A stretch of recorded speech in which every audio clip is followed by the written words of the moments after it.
Noam Chomsky is a renowned intellectual, widely regarded as one of the most influential thinkers of our time. His work spans across various fields, making significant contributions to linguistics, philosophy, and political activism.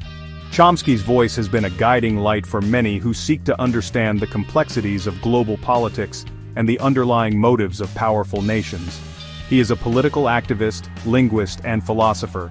His groundbreaking theories in linguistics revolutionized the field, while his political writings have provided a critical lens through which to view international relations and U.S. foreign policy.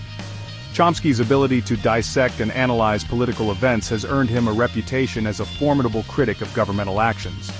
Chomsky is known for his sharp critiques of U.S. foreign policy. He has consistently highlighted the discrepancies between the stated goals and the actual outcomes of U.S. interventions abroad. His analyses often reveal the economic and political interests that drive these actions, challenging the narratives presented by mainstream media. In his book Turning the Tide, Chomsky dissects U.S. involvement in Central America during the 1980s. This seminal work delves into the motivations behind U.S. policies and the impact they had on the region. Chomsky meticulously documents the ways in which the U.S. government supported oppressive regimes and fueled conflicts to maintain its influence. This period was marked by brutal civil wars and political turmoil. The people of Central America endured immense suffering as a result of these conflicts. Chomsky's work sheds light on the human cost of these wars, emphasizing the plight of ordinary citizens caught in the crossfire of geopolitical struggles. Chomsky argues that U.S. intervention was driven by self-interest. He posits that the primary goal was to secure economic and strategic advantages, often at the expense of local populations. By exposing these motivations, Chomsky challenges the moral justifications often used to defend such actions.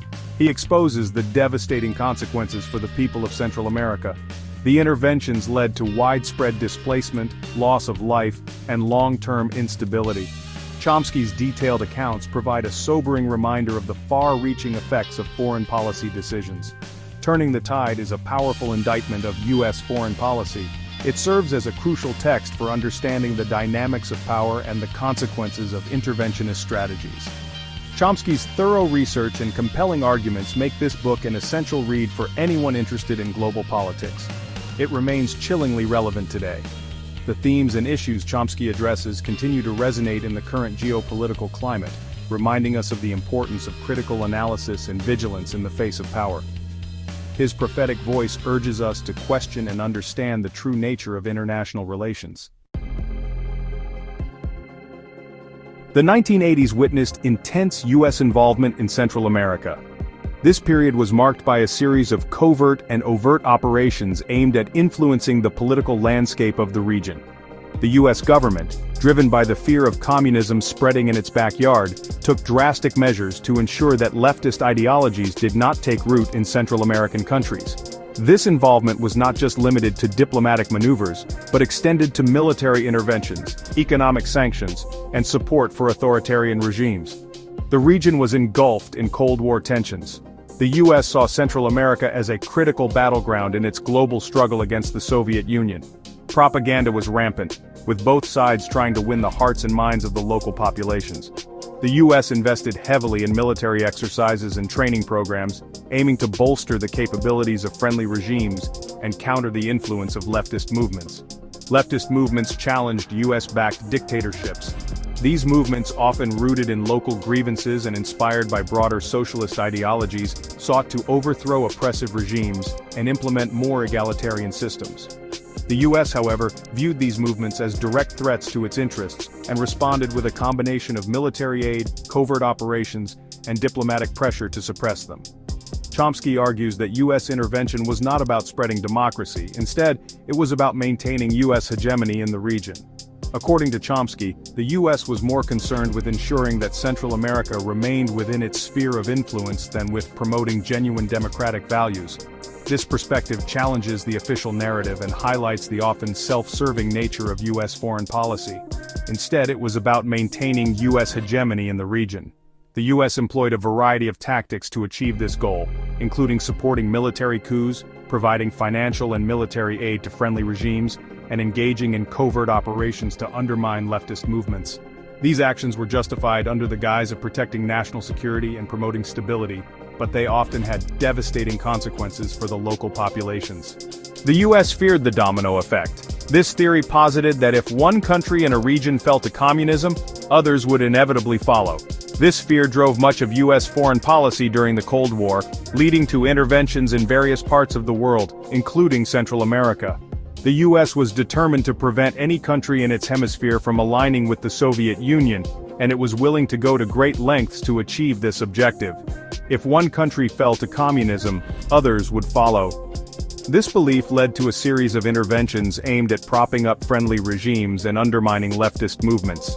The US provided extensive military and economic support to governments that were willing to align with its anti-communist agenda, regardless of their human rights records or democratic credentials.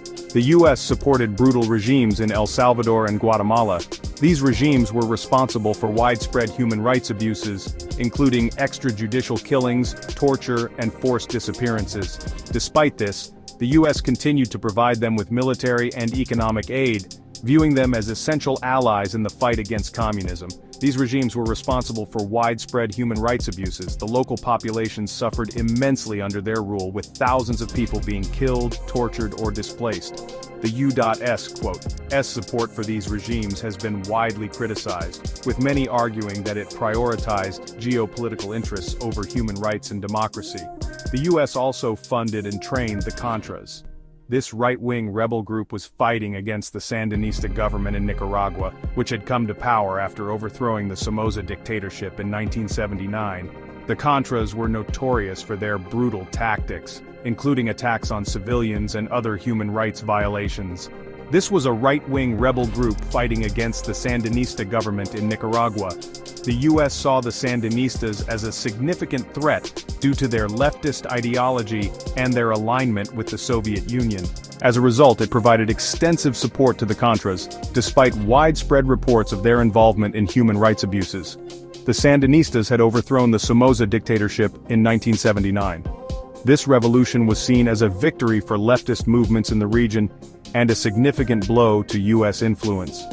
The Sandinistas implemented a series of social and economic reforms aimed at addressing the deep-seated inequalities in Nicaraguan society, but their alignment with the Soviet Union made them a target for US intervention. The US saw them as a communist threat. This perception was fueled by the broader context of the Cold War, where any leftist movement was viewed with suspicion and hostility. The US was determined to prevent the spread of communism in its hemisphere and was willing to take drastic measures to achieve this goal. Chomsky meticulously documents US involvement. His work provides a detailed and often damning account of the various ways in which the US intervened in Central America, from supporting brutal regimes to funding rebel groups. Chomsky's analysis challenges the official narrative and highlights the often self-serving nature of US foreign policy. He exposes the hypocrisy of US rhetoric. While the US claimed to be promoting democracy and human rights, its actions often had the opposite effect.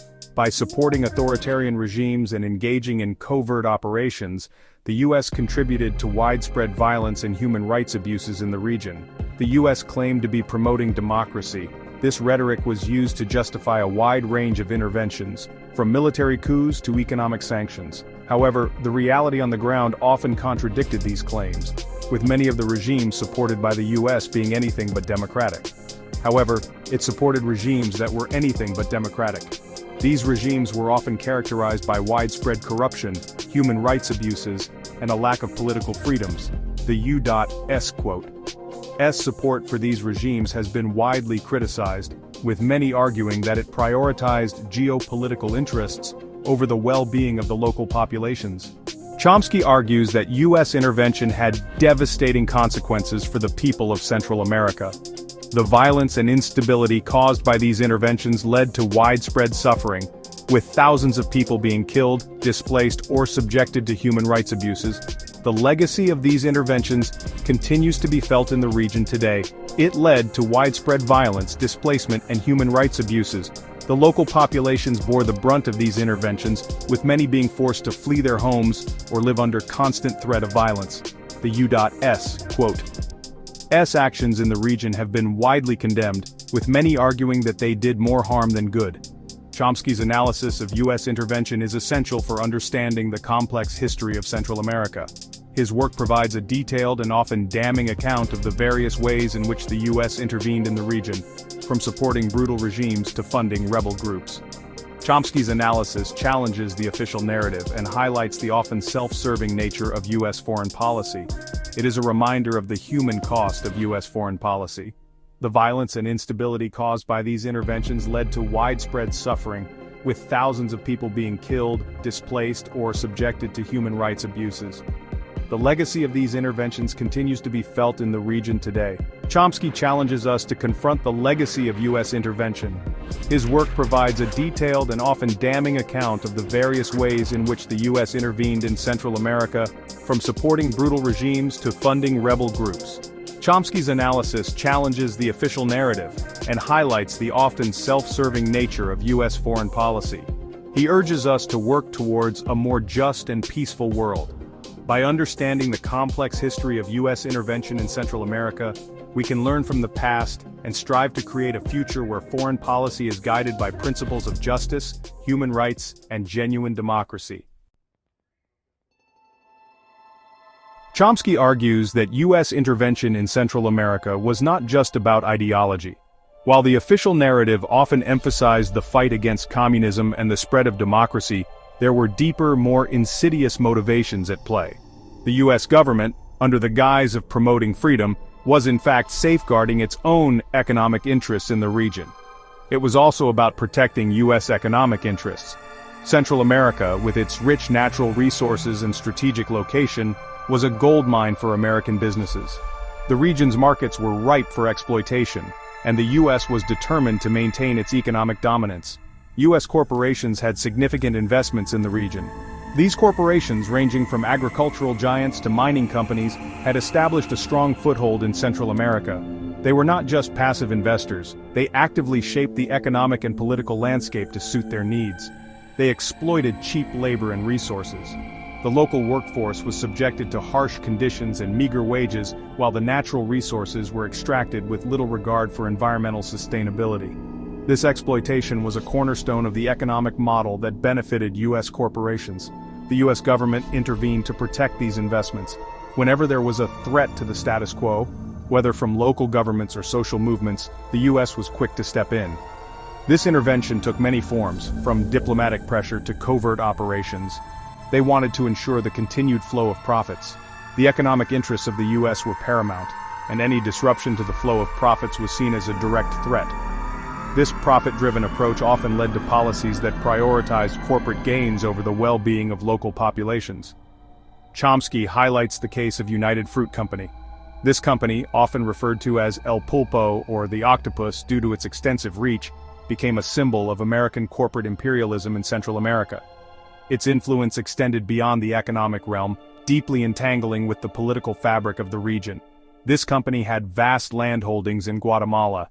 The sheer size of its operations meant that any policy changes in Guatemala had significant implications for its business. The company's vast plantations were a testament to its economic power and influence. They were threatened by land reforms implemented by the democratically elected government of Jacobo Arbenz Guzman. Arbenz's policies aimed at redistributing land to benefit the local population were seen as a direct threat to United Fruit Company's interests. The company's vast land holdings were at risk of being expropriated and redistributed. The U.S. government, under pressure from United Fruit Company, orchestrated a coup in 1954. This coup, which saw the overthrow of Arbenz, was a clear demonstration of how corporate interests could drive U.S. foreign policy. The U.S. was willing to destabilize an entire country to protect the profits of a single corporation. They overthrew Arbenz and installed a military dictatorship. This new regime was more amenable to U.S. interests and ensured that the economic status quo was maintained. The military dictatorship, backed by the U.S., suppressed any opposition and maintained a tight grip on power. This new regime protected the interests of United Fruit Company and other U.S. corporations. The military government provided the stability and security that these corporations needed to continue their operations without interference. The protection of corporate interests was prioritized over the democratic aspirations of the Guatemalan people. Chomsky's analysis exposes the interconnectedness of U.S. foreign policy and corporate interests. He argues that the lines between government actions and corporate interests are often blurred, with the latter frequently dictating the former. This interconnectedness is a recurring theme in his critique of U.S. foreign policy. It shows how economic motivations often drive U.S. intervention abroad. The pursuit of economic dominance and the protection of corporate interests are often the real reasons behind U.S. actions on the global stage. This economic motivation is masked by rhetoric about democracy and freedom. Chomsky argues that the pursuit of profit often comes at the expense of human rights and democracy. The interventions, while beneficial to U.S. corporations, often result in significant human suffering. Local populations bear the brunt of these policies, facing repression, poverty, and violence. This is a recurring theme in U.S. foreign policy. From Central America to the Middle East, the pattern of prioritizing economic interests over human rights is evident. The U.S. has repeatedly intervened in other countries to protect its economic interests, often with devastating consequences for the local populations. Chomsky challenges us to question the true motives behind U.S. intervention.